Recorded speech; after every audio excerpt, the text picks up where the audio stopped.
Several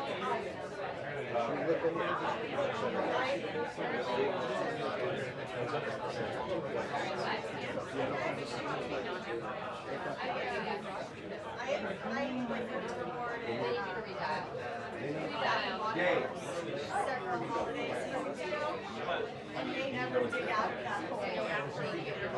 Yeah, I do strategic general services.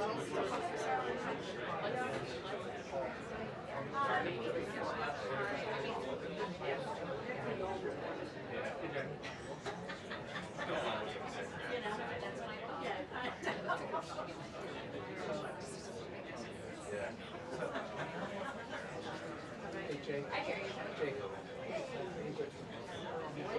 What?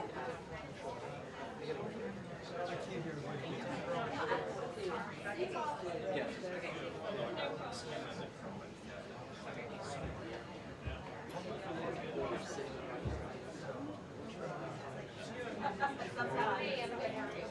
Okay, sorry about that. I'm right on the camera. Let me know when you're Okay, thank you. done. So Like, this is getting too far forward. that's too far? Yeah, this is like as far forward as I can go. But I can go further back. That's good. If you can do that. Yeah. Is that okay? Yeah. Okay. Does Thank that you. work for you? Thank you. Thank you. Does that work? Yep. I just didn't know if you were going to be so. Okay, so I'll make sure when she talks, I'll get way back too.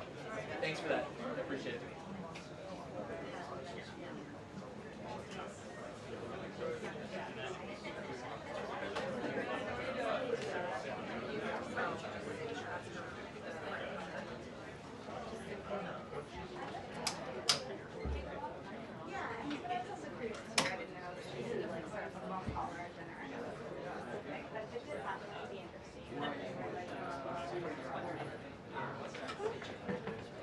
Yeah, or just even in like the 4 years between terms.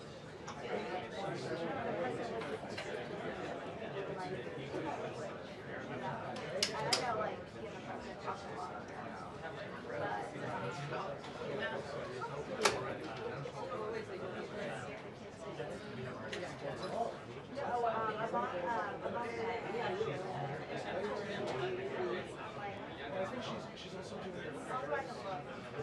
I'm the child.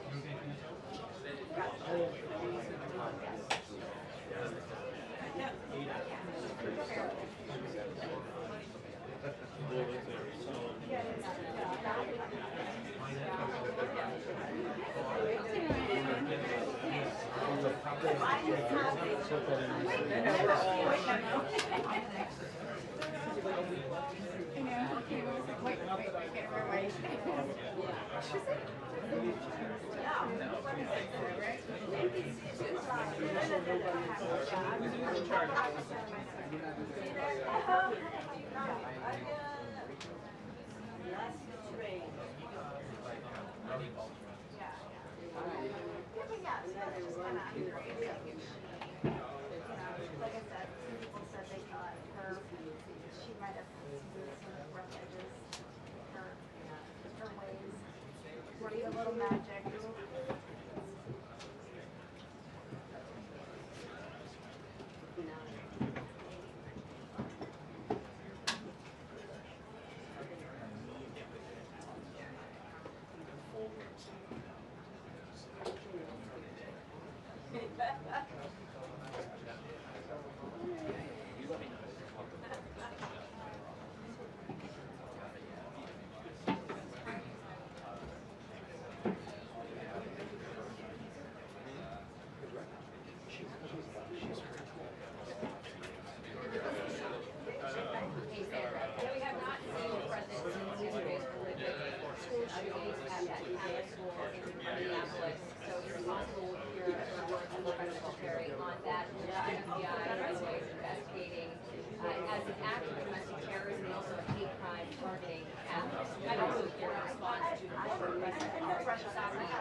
Motive or identity was out.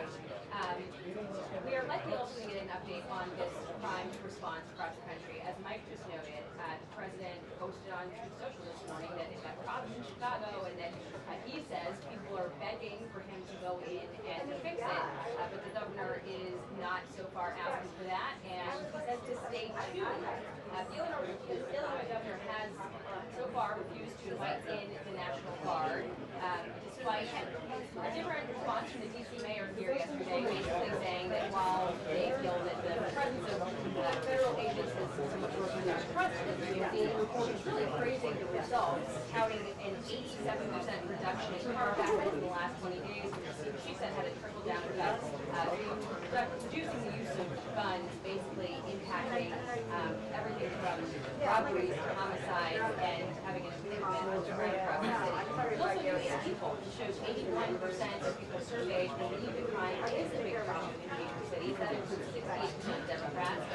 So far, a lot of these state leaders that the president has been talking about are still listing, giving the information that they want. Vice President said he just points that the social media needs to go in and do that and help out if they so choose. However, their position right now is that they would prefer to be asked. So we will see what that means and what plans are ahead. I expect we'll get probably a lot of information on that.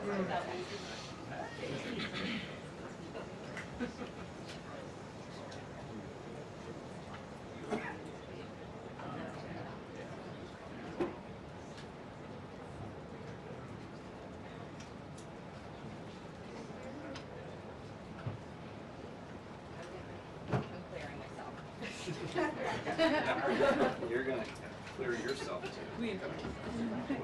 Tell them, Support that. Gotta go. You know who's in charge here. Show control who's boss.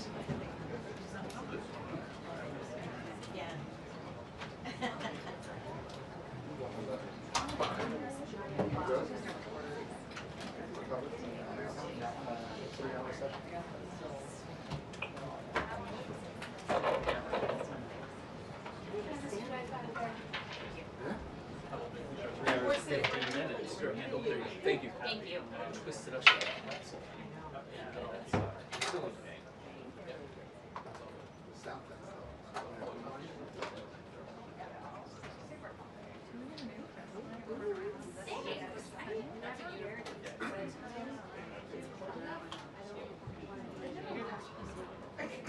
I'm doing the summer booth.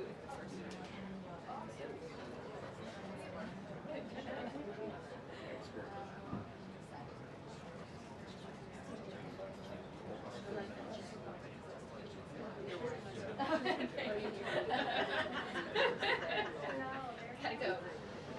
This is what it is.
Mam nadzieję, że nie trzeciego roku.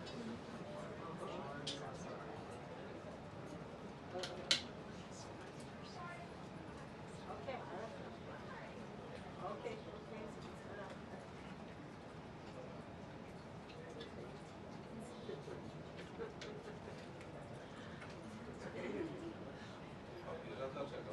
A co jest tutaj?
Until the briefing, 2 minutes until the briefing.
Good afternoon. Good to see all of you. I want to begin today's briefing by addressing the horrific shooting that took place yesterday at the Annunciation Catholic Church in Minneapolis, Minnesota. where a deranged shooter opened fire during morning mass, killing an innocent 8-year-old and 10-year-old. 14 other children and 3 adults were also injured during this horrible tragedy. This was the first morning mass of the school year for these beautiful, innocent children, and this sacred religious service was desecrated by an evil monster. We are all eternally grateful to the heroic law enforcement officers and first responders whose courage and swift response aided all of those impacted by this horrible tragedy. As Director Kash Patel confirmed yesterday, the FBI is currently investigating this shooting as an act of domestic terrorism and a hate crime targeting Catholics. President Trump signed a proclamation yesterday following his call with the governor of Minnesota, Tim Walz, acknowledging the victims and their families and directing flags to be flown at half-mast. President Trump and the First Lady encouraged the entire nation to join all of us in praying for the victims and their families as they face unimaginable grief and loss. The White House and the FBI will continue to provide further updates as they become available. I also have a quick scheduling announcement for you today. The President will travel to New York City on September 22nd to address the United Nations General Assembly on Tuesday, September 23rd. On another matter, as Americans make their Labor Day weekend travel plans, they will be able to enjoy 5-year low gas prices thanks to President Trump fully unleashing American energy dominance. President Trump ended Joe Biden's Green New Scam policies and is delivering on his promise to make America affordable again. These savings at the pump are giving everyday American families more room in their budgets at the end of each month, which is the exact opposite of what we saw under the previous administration. And as we commemorate Labor Day this year, we finally have a president who fights and delivers for the American worker every single day. President Trump believes that American workers are the heart and soul of our economy and our national identity, which is why he's championed an agenda that puts them first always. For decades, the hardworking men and women of our country who built the greatest nation in world history were sold out by selfish, greedy, short-sighted globalists who put our country on a path to economic and cultural ruin. They hollowed out our factories and towns and betrayed the American working class by shipping jobs overseas and importing millions of low-wage migrants to replace American workers. Under President Trump, this national disgrace is over. American workers are, once again, being put at the center of national trade policy, and the dignity of American labor is being defended. As a result, President Trump has already brought in nearly $10 trillion in new private and foreign investments so that the top businesses in the world can create high-paying jobs in America and hire American workers to fill them. In fact, since President Trump took office, the economy has added more than 500,000 new jobs to the workforce. In a stark reversal from the Biden administration, all of that job creation has been driven by private sector growth, and all employment gains have gone to native-born Americans. Wages for blue-collar workers are now rising at the fastest rate in the past 60 years. And the average American worker has already seen a $500 wage increase this year alone. Thanks to the largest middle tax cuts ever signed into law by President Trump, with no tax on tips, no tax on overtime, no tax on Social Security, Americans in all 50 states will keep more of their hard-earned money. The average American taxpayer will see a tax cut of nearly $4,000 because of these pro-growth provisions, according to analysis from the Nonpartisan Tax Foundation. In other news, President Trump continues to deliver on his promise to restore law and order to our nation's capital. Since President Trump's intervention, there have been more than 1,283 arrests right here in the District of Columbia. Total crime in D.C. is down 19%, and violent crime is down 30%. Carjackings in the district are down 67%. Homicides are down 57%. Robberies are down 40%. Motor vehicle thefts are down 32%. And assaults with dangerous weapons are down 23%. And property crime is down 18%. These numbers prove the president's bold actions to make D.C. safe and beautiful again are working, just like he said they would. And that's why on Monday, the president took additional action to sign an executive order taking steps to ensure that cashless bail in Washington, D.C. is eliminated.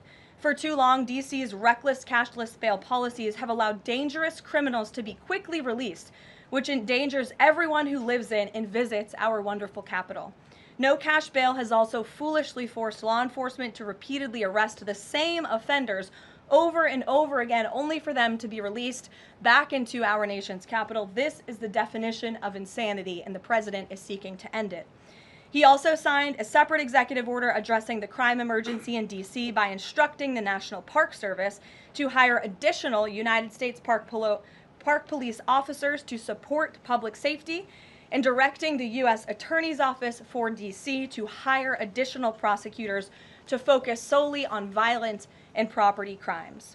So while liberal Democrats across the country continue to double down on their failed soft on crime approach, the American people, including local D.C. leadership, business owners, and residents, are rallying behind President Trump's crime crackdown. According to new polling, 81% of Americans say crime is a major problem in large cities across the country. And a clear majority of Americans believe the president's actions are justified and necessary to reduce crime in these cities. Indu Bhatia, who runs a liquor store a half mile from the White House here just down the street, is one of those Americans who are grateful for President Trump's public safety push. Indu recently told the New York Post that her store was robbed so many times that they had to spend exorbitant sums of money on security, jeopardizing her family's financial future. But thanks to President Trump's strong action, Indu said, quote, "All of my employees, including me, we feel much safer, and even our customers feel really happy when they walk into our store." And just yesterday, Washington, D.C. Mayor Muriel Bowser credited President Trump for surging federal law enforcement personnel and said neighborhoods, quote, "feel and are much safer." We thank Mayor Bowser for her cooperation and her willingness to help us make D.C. safe and beautiful. This entire effort has vindicated what President Trump and law and order advocates have been saying for years, and this is our message to Americans in Democrat-run cities nationwide. Decline is a choice. You don't have to live in constant fear of being robbed, raped, or murdered. Your leaders are lying to you, and they have been failing you for decades. The President Trump approach of upholding law and order by letting our brave men and women in blue actually do their jobs to aggressively fight crime works. In just a few weeks, President Trump has done more for D.C. residents than Democrats did in 50 years. And this can be replicated in other crime-ridden cities across the nation. As President Trump has said, all of these elected officials in charge have to do is pick up the phone and ask for the president and the federal government's help. President Trump doesn't care if they are a Republican or a Democrat leader. He wants Americans to be safe and for every law-abiding American citizen across the country to be able to thrive in their city and in their community. With that, I'll take questions. Here in our new media seat today, we have social media influencer, content creator, Brandon Tatum. Brandon, thank you so much for joining us today. Why don't you kick us off? Well, Karoline, thank you so much for having me. I really appreciate it. And on behalf of everybody that follow me, the millions of people that follow me, I want to say thank you for making the sacrifice and dealing with some of the most disingenuous people on planet Earth at times. I have two questions. The first question is associated with the shooting that occurred the other day. And I want to ask the question of, we know that it's not a gun thing. Any rational person knows it's not a gun thing. We know it's a mental health issue. So I want to know from you, what is President Trump and the White House going to do to address mental health issues around the country associated with these shootings? And the second thing is Chicago.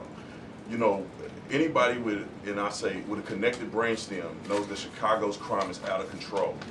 And young black men are getting killed, laying dead in the middle of the streets every single day in Chicago. No president has addressed any of these issues. And so what is the White House going to do to address issues in their capacity to deal with the conflict and violence in Chicago? Sure. Well, to your first question about this shooting in Minnesota, right now, the administration is focused on helping the people of Minnesota. It's been less than a day, of course, since this tragedy happened. We have federal law enforcement on the ground assisting local law enforcement. This investigation is ongoing. There's still a lot of facts to understand about these circumstances, and so we're going to continue to do that. As for Chicago and cracking down on crime, it is a priority of this administration to ensure that American cities are safe again, and I'm so glad that you brought up the crime in Chicago, because we've been seeing the governor of Illinois parading out there saying that there's nothing wrong with Chicago. It's a great place to live. There's no crime there. He doesn't need President Trump's help. Well, I think the residents of Chicago beg to differ, and the statistics beg to differ. And I'll just share a few of those statistics with all of you. For 13 consecutive years, Chicago has had the most murders of any U.S. city. This is J.B. Pritzker's legacy, by the way. For 7 consecutive years, Chicago has had the highest murder rate among U.S. cities with more than 1 million people. In 2024, just last year, Chicago's murder rate per capita was 3 times higher than Los Angeles and nearly 5 times higher than New York City. That's more than double the murder rate in Islamabad and nearly 15 times more than Delhi. Out of Chicago's 147,899 reported crimes this year, that's how many crimes have been reported in Chicago since January 1st. There have only been arrests in 16% of them. These numbers are unacceptable. There have been more illegal guns recovered in Chicago than in New York City and Los Angeles combined. The number of reported motor vehicle thefts last year was more than double the number in 2021. And Chicago has also, just like DC, come under scrutiny over discrepancies in its homicide data reporting. So as bad as these numbers are, perhaps they are even worse. And this is Governor Pritzker's legacy. He should put politics aside. He should pick up the phone and call this president, who would be more than happy to do right by law-abiding American residents in the city of Chicago, and we hope that he will. Gabe, and thanks for being here, Brandon. Gabe. Caroline, thank you so much. First on the firing of the CDC director. First, Sure. who will replace her? And then also, overnight the White House said that she did not align with the president's agenda. Dr. Menard's attorney say that she refused to rubber stamp unscientific, reckless directives and fire dedicated health experts. What specifically did she do wrong? Look, what I will say about this individual is that her lawyer's statement made it abundantly clear themselves that she was not aligned with the president's mission to make America healthy again. And the secretary asked her to resign. She said she would, and then she said she wouldn't, so the president fired her, which he has every right to do. It was President Trump who was overwhelmingly reelected on November 5th. This woman has never received a vote in her life, and the president has the authority to fire those who are not aligned with his mission. A new replacement will be announced by either the president or the secretary very soon. And the president and Secretary Kennedy are committed to restoring trust and transparency and credibility to the CDC by ensuring their leadership and their decisions are more public-facing, more accountable, strengthening our public health system, and restoring it to its core mission of protecting Americans from communicable diseases, investing in innovation to prevent, detect, and respond to future threats. That's the mission of the CDC, and we're going to make sure that folks that are in positions of leadership there are aligned with that mission. And briefly on another topic, alligator Alcatraz. Last week, a judge on an environmental concerns lawsuit said that the administration had 60 days to wind down operations there, state officials did. Now, the administration has not been shy in fighting back against what it calls activist judges, but why is it backing down this time? We're not backing down. We've always said that we are going to continue to fight in the court of law for what's right, because we know that what this administration is doing with respect to all policy, but also immigration policy, is above the books, and we're abiding by our nation's immigration laws. And we think it's despicable that an activist judge has inserted themselves in this migrant detention facility to the point where DHS is now having to relocate these illegal immigrants to other detention facilities around the country. That is an unnecessary burden on the Department of Homeland Security and these agents who should be removing these criminals from our community. That's what the American people elected this president to do. So we've always maintained, Gabe, we're going to comply with court orders, but we're also going to fight back on them on the merits of the law. And DHS is in compliance while we disagree with this decision, and we'll continue to fight it in court. Let's go to... Hey, Go ahead. Thanks so much. So just following up on the CDC firing. Sure. Are you anticipating other changes there at CDC in addition to that firing? And is the administration going through in a very sort of organized fashion? Is there a task force that's going through high-level appointees to see who is or isn't aligned with the mission? Like, should we expect more or changes? Not to my knowledge. I understand there were a few other individuals who resigned after the firing of Ms. Monarez. One of those individuals wrote in his departure statement that he identifies pregnant women as pregnant people. So that's not someone who we want in this administration anyway. So if people are not aligned with the president's vision and the secretary's vision to make our country healthy again, then we will gladly show them the door. Caroline, can I just Go to the back. Thank Yes. you, Caroline. Go behind you, Andrew. Go ahead. Oh, thank you, Caroline. The military deployment that President Trump has sent to the Caribbean Sea close to the shores with Venezuela is massive. It's much more that is needed to simply counter narcotics operations. Is President Trump considering launching military strikes to military installments or facilities in Venezuelan soil? I won't get ahead of the president with respect to any military action or questions about that ever. But what I will tell you is that many Caribbean nations and many nations in the region have applauded the administration's counter-drug operations and efforts, and the president is prepared to use every element of American power to stop drugs from flooding into our country and to bring those responsible to justice. And as I've said from this podium before, the Maduro regime is not the legitimate government of Venezuela. It is a narco-terror cartel. Maduro is not a legitimate president. He is a fugitive head of this drug cartel. He has been indicted in the United States for trafficking drugs into our country, and it is the utmost responsibility of this president and this administration to prevent the illicit flow of drugs into our country and to protect citizens from those deadly poisons. Reagan. Thanks, Caroline. I have two questions for you. Sure. Democrats, including former White House Press Secretary Jen Psaki and Minneapolis Mayor Jacob Frey, attacked prayer and pushed gun control in the aftermath of yesterday's shooting. What's the White House's response to their comments? Yes, I saw the comments of my predecessor, Ms. Psaki, and frankly, I think they're incredibly insensitive and disrespectful to the tens of millions of Americans of faith across this country who believe in the power of prayer, who believe that prayer works, and who believe that in a time of mourning like this, when beautiful young children were killed while praying in a church, it's utterly disrespectful to deride the power of prayer in this country, and it's disrespectful to the millions of Americans of faith. And I would encourage Ms. Psaki to pray for these families themselves who need it right now more than ever. My second question for you is that there have been media outlets who have glazed over the fact that the shooter was confused in their gender identity. Does the administration believe that this element needs to be investigated in the shooting? All of the elements are being investigated in the shooting, absolutely. Which is why part of the reason the FBI director came out and immediately confirmed that facet of the investigation. John. Thanks a lot, Caroline. Two questions on two separate issues. First of all, the drone and missile strikes that took place overnight in Ukraine. General Keith Kellogg, the president's special envoy, has described these attacks as egregious. Do you agree with that description, and do you view President Putin as an impediment to getting peace between these two countries? Well, it's not about if I agree, it's about what the president thinks, and I know what the president thinks because I talked to him about this. He was not happy about this news, but he was also not surprised. These are two countries that have been at war for a very long time. Russia launched this attack on Kyiv, and likewise, Ukraine recently dealt a blow to Russia's oil refineries. They have taken out, as a matter of fact, 20% of Russia's oil refinery capacity over the course of their attacks throughout the month of August. So the president is continuing to watch this intently, and this killing, unfortunately, will continue as long as the war continues, which is why the president wants it to end.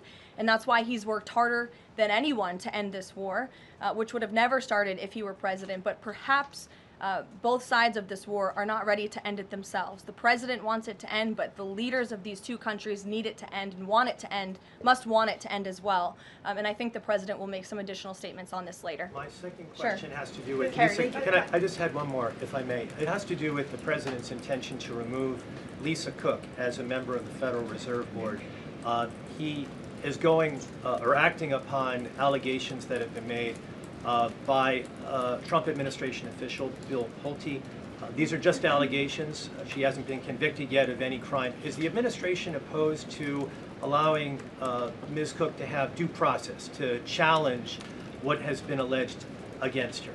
I believe she is challenging it. I believe she just filed a lawsuit today, and Mr. Pulte has deferred those allegations over to the Department of Justice to investigate them. What I will say is that you had these mortgage receipts very clearly shown to the president, and he has the cause that he needs to fire this individual. He laid it out in the letter that he provided to her and to the public as well. And so we'll continue to fight this battle. Carrie. Hi, Caroline. So the president just announced that he wants to have a convention right before the midterms next year. The DNC has countered that they too want to have a convention right before the midterms as well.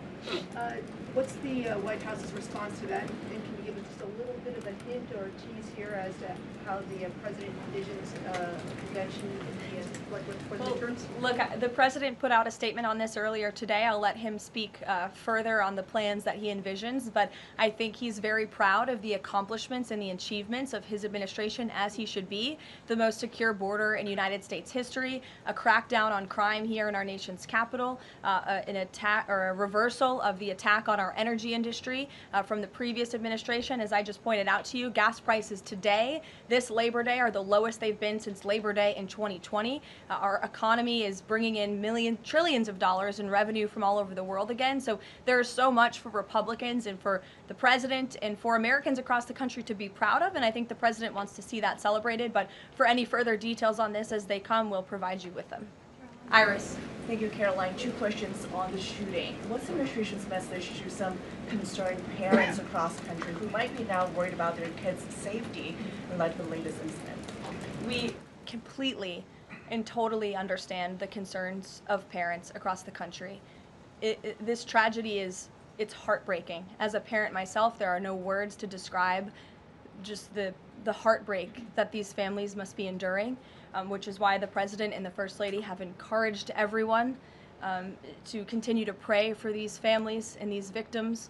And it's why this administration is focused on removing public safety threats from our communities. And in fact, I can share with all of you that last night in Washington, D.C., when arrests were being made, there was an arrest of a juvenile right here in D.C. in Ward 7 for threats to kidnap and injure, receiving stolen property, possession of a large capacity feeding device, unlawful possession of firearms and ammunition.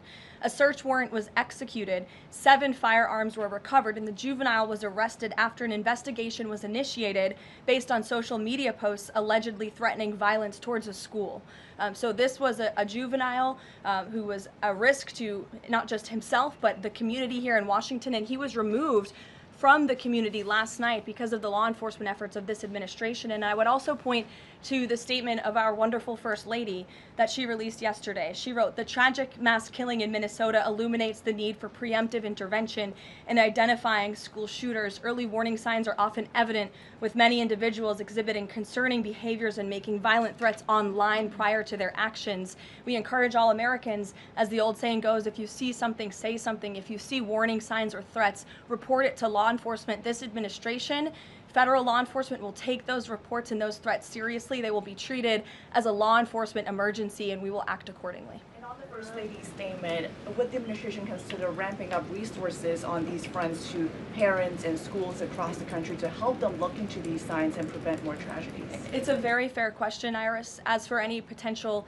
future policy decisions or funding questions, it's just been over 24 hours since this tragedy occurred. Right now we're focused on the FBI and their investigation and uncovering all the facts, and we'll leave those very important policy discussions to another day. Thank you, Caroline. Go ahead. Megan. I had a question about the Lisa Cook lawsuit that you mentioned. Sure. Does the president plan to wait until that lawsuit is resolved to appoint her replacement? I will leave that to the president to make that decision in that announcement himself. Brian. Thank you, Caroline. 2 questions. Bouncing off the CDC, situation with CDC, I'm curious if administration officials are pushing back on the president's agenda, privately, publicly, however, should they fear to lose their jobs going forward? Look, I think if you're doing your job well, and if you are executing on the vision and the promises that the president made to the public who elected him back to this office, then you should have no fear about your job. Just do your job. That's what this president wants to see.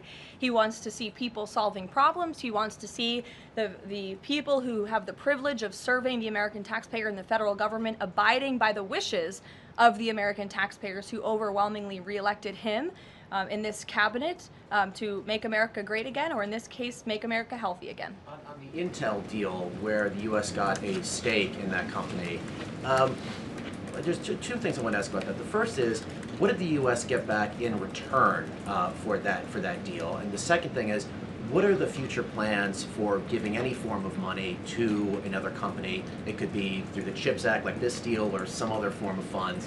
What are the plans there by this White House administration? Well, look, as you know, Brian, very well, because you cover it often, the Intel deal is still being ironed out by the Department of Commerce. The T's are still being crossed, the I's are still being dotted. It's very much still under discussion. But the president's thinking, I can share with you, is certainly to ensure that the United States government is making our country wealthy again and is benefiting from some of these deals. And it's a creative solution. I know it's outside the box thinking, which is uncommon in this city, but it's something that he proposed and something that the Secretary of Commerce is working on putting into action. Mary. Thanks, Caroline. I have a couple questions on the shooting yesterday. The first one, this is the second shooting involving a trans-identifying shooter who specifically targeted Christians and Catholic kids. What kind of consequences do the gender-affirming therapists, doctors, or even the parents of these shooters face after these types of shootings? Well, as for the parents and potential therapists in this case, again, all of that is still currently being investigated by the FBI. I know the Secretary of Health and Human Services this morning said that HHS is investigating perhaps links between some of these drugs and these prescription drugs that some of these minors may be taking and an increase in violence. And obviously we have mental health problems in this country that this administration and Secretary Kennedy will continue to speak out about in the work that we're doing to solve it. Thank you. And just to follow up, I've seen a lot of calls for action, among these lawmakers saying that we shouldn't just be praying. One that I've seen on the right, actually, is calls for the FBI to institute a new class of domestic terrorism that involves trans ideology. Is that something that the administration would support? I would have to check with the appropriate people on that. Daniel. Thank you, Caroline. We saw some new revised economic data come out today showing the U.S. economy grew at a 3.3% clip, largely buoyed by a surge in capex. What's the White House reaction to this, and is this sort of the president's vision beginning to come to life after the Big Beautiful Bill was passed in July? Yes, I mean, look, we did say that once the Big Beautiful Bill was signed into law, we're going to see the effects of this massive pro-growth piece of legislation. As I laid out for you as we head into the Labor Day weekend, there's many positive economic indicators that the American people can be hopeful about. But don't forget, we are reversing 4 years of reckless spending from the previous administration, of slamming regulations down the throats of American business owners and consumers across the country. But the administration is working very hard to unravel all of that and to ensure that small business owners and workers are thriving and that they have more money in their own pockets to spend. Thank you. Thanks so much, Caroline.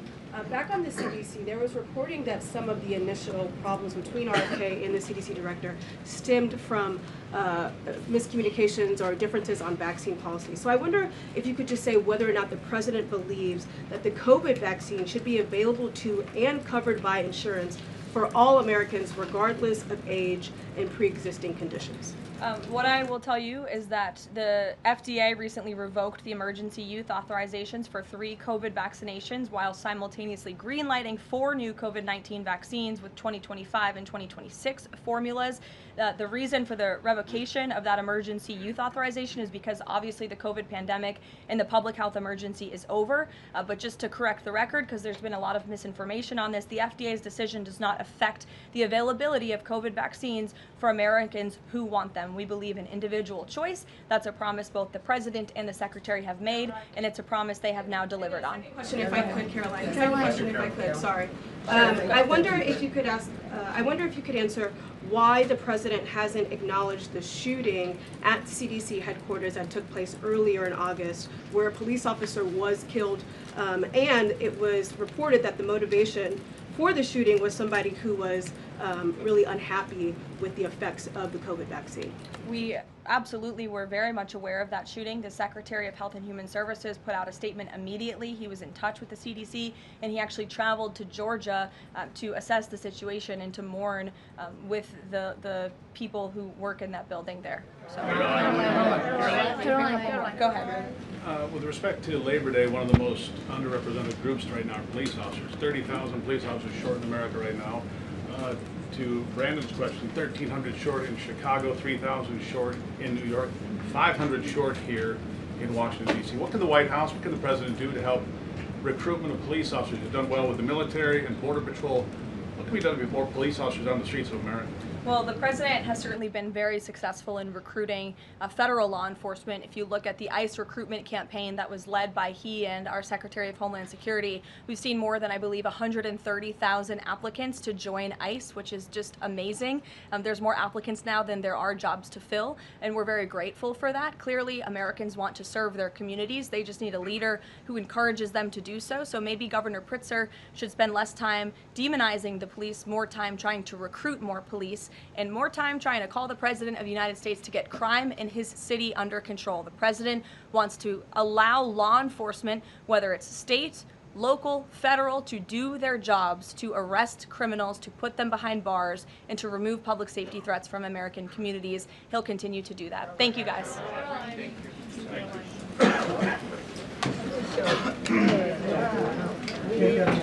How many